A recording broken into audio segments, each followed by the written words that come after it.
ยังมีเมืองหนึ่งชื่อว่าเมืองทาวาราวดี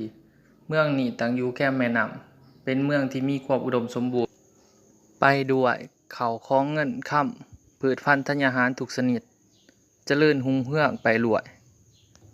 ขนบธรรมเนียมฮีตของประเพณีมีวัดวาอารามที่สวยงาม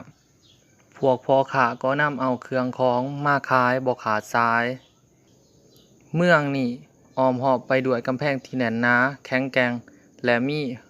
หอรบเพื่อป้องกันตัวเมืองเป็นอย่างดีพญาผู้ปกปักรักษาเมืองก็เป็นผู้ตั้งมั่นอยู่ในศีลบ่เคยอิจฉาบังเบียดผู้ใด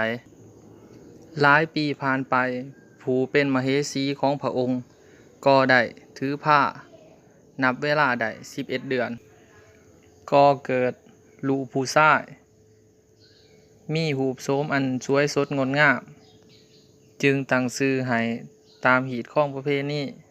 ต่อมาพญาผู้เป็นพ่อจึงสั่งให้โหรหลวงทำนายว่าพระโอรสในอนาคตจะเป็นแนวใดโหรหลวงก็ทำนายข้าพเจ้าขอทำนายพระโอรสในอนาคตจะเป็นคนที่ฉลาดหลักแหลมและเก่งทุกด้านทุกวิชาอาคมทั้งหลายพระโอรสจะเป็นผู้เก่งกาจแต่พระโอรสเป็นคนที่เลี้ยงยากในเวลายังน้อยขอให้พระองค์หาเด็กน้อยอีกผู้หนึ่งมาผู้ที่เกิดมื้อเดียวกันกับพระโอรสมาเลี้ยงคู่กับพระโอรสเป็นเช่นนั้นพระราชาจึงแต่งตั้งให้ทหารไปประกาศหาชาวเมืองช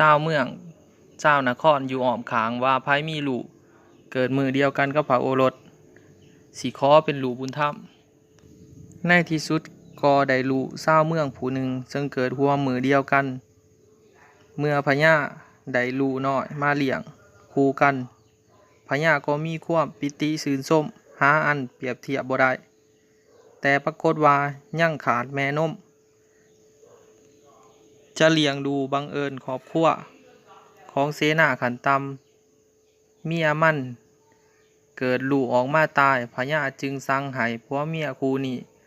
เอาเท้าไปเลี้ยงดูเท้าผู้นี้ก็คือเท้าเสี่ยงเมียงผู้มีพญาเป็นเลิศนั่นเอง